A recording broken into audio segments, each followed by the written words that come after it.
Assalamu alaikum wa rahmatullahi wa barakatuh. Pour le tronc commun scientifique, la deuxième partie, les représentations du flux de la matière et de l'énergie au sein de l'écosystème. Nous avons un exemple d'écosystème, comme nous l'avons déjà dit, un certain ensemble de chaînes alimentaires qui se croisent entre elles, ils vont former ce qu'on appelle un réseau trophique. Donc les représentations visuelles des espèces à chaque niveau trophique dans un écosystème se font par ce qu'on appelle les pyramides écologiques. Il y a trois modèles de pyramides écologiques. Le premier modèle est appelé pyramide du nombre, deuxième modèle la pyramide de la biomasse et la troisième la pyramide d'énergie.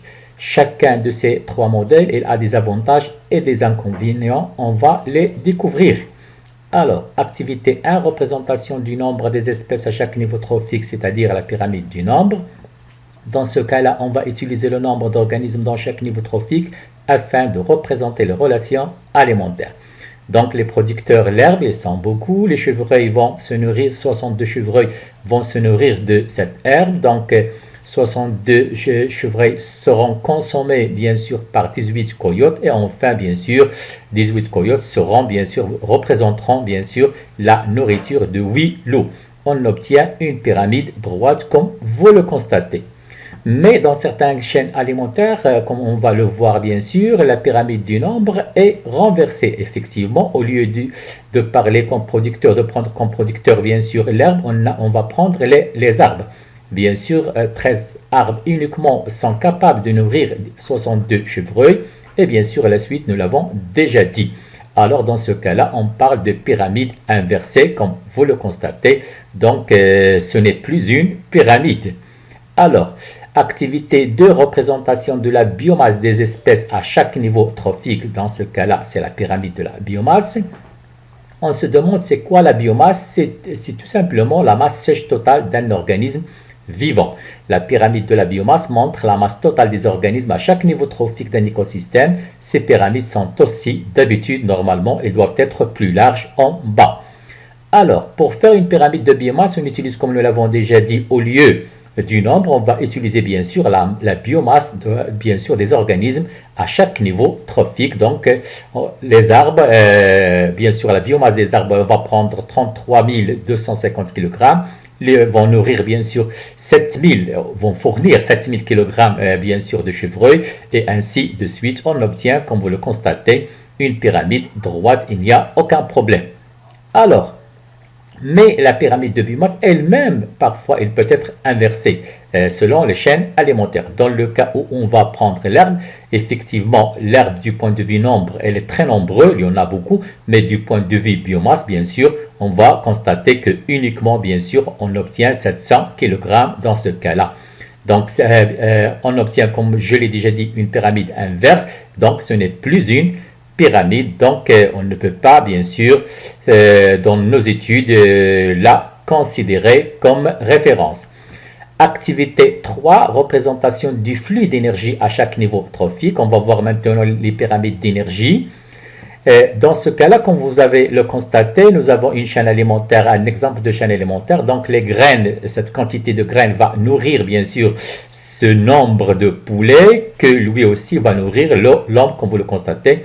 Mais à chaque fois, bien sûr, quand on passe d'un niveau trophique à un autre, on voit très bien qu'il y a perte d'énergie, comme vous le constatez. Donc, s'il y a moins de matériel à chaque étape d'une chaîne alimentaire, effectivement, il y aura aussi moins d'énergie.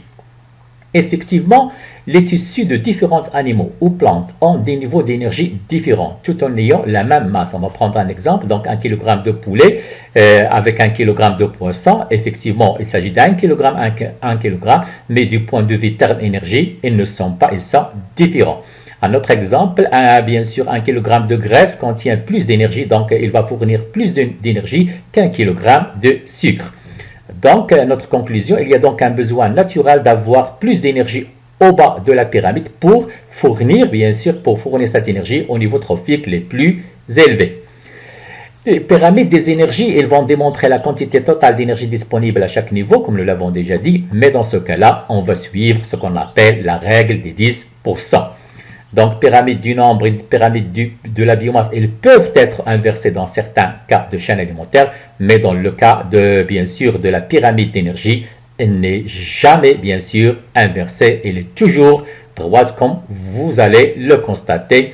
Donc les pyramides sont toujours plus larges en bas, c'est-à-dire une pyramide droite, puisque un niveau trophique ne pourrait jamais recevoir plus d'énergie que le niveau ci-dessous. Donc cette pyramide, comme je l'ai déjà dit, n'est jamais renversée, quelle que soit la chaîne alimentaire. Donc 10 000 joules, les 10% de 10 000 joules pour le deuxième niveau trophique, ça va donner 1000 joules. On va bien sûr prendre uniquement les 10% bien sûr de 1000 joules, ça va donner le troisième niveau trophique 100 joules.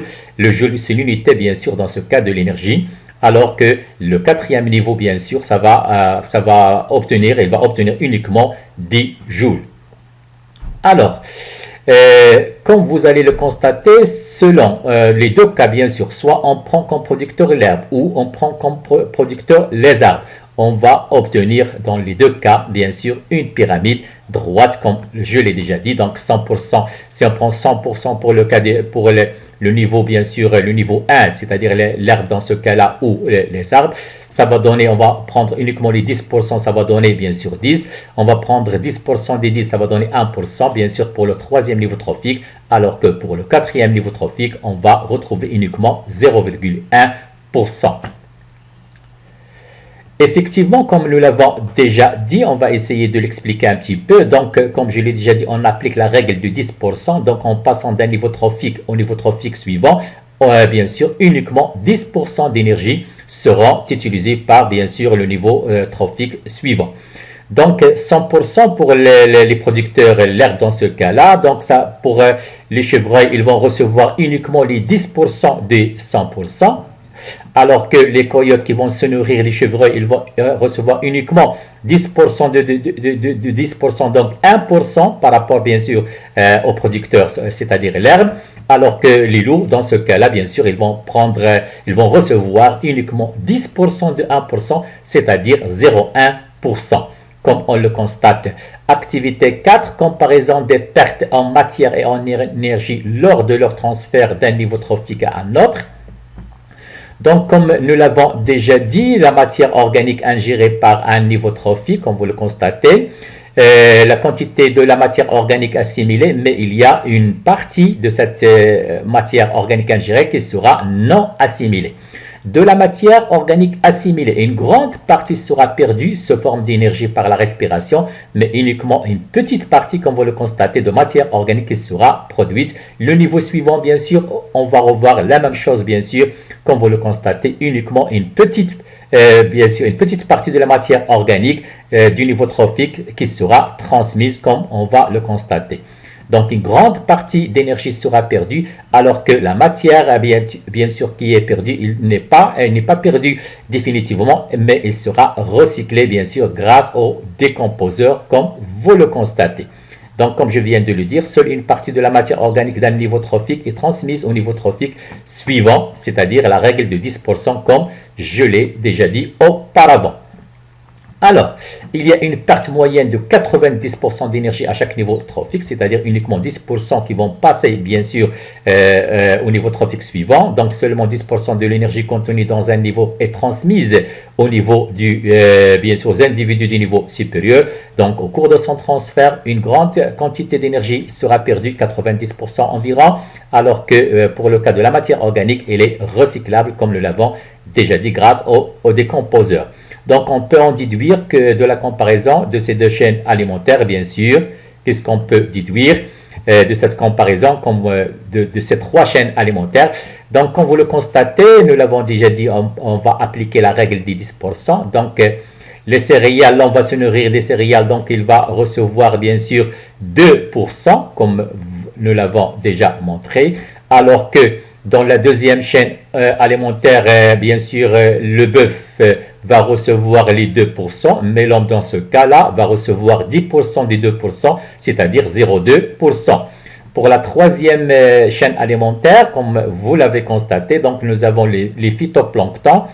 Les zooplanctons vont recevoir les 2%, alors que les copépodes vont recevoir uniquement, comme vous avez le constaté, 0,02%.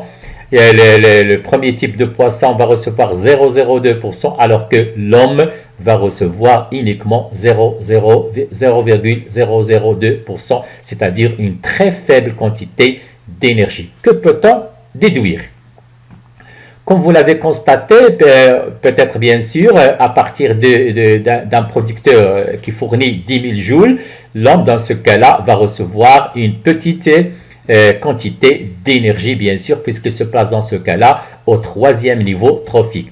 Alors que dans le cas où l'homme se place dans le deuxième niveau trophique, dans ce cas-là, comme vous allez le constater, les 10 000 joules, bien sûr, fournis par le producteur, ils peuvent nourrir dans ce cas-là 4 hommes, alors que dans le premier cas, bien sûr, ils peuvent, ces 10 000 joules, bien sûr, fournis par les producteurs, ils vont faire nourrir uniquement une seule personne. Notre déduction, bien sûr, elle est plus efficace que l'humanité se nourrit directement du producteur, c'est-à-dire adopter un régime végétarien, c'est-à-dire se nourrir des végétaux, tout simplement, au lieu de se nourrir de la viande. Donc, plus que la chaîne alimentaire est longue, plus que la quantité d'énergie reçue par le niveau supérieur est faible. Donc, les chaînes alimentaires courtes fourniront plus d'énergie pour nourrir l'humanité. Afin d'éviter des pénuries alimentaires, nous devons bien sûr adopter un régime, bien sûr, végétarien. Merci.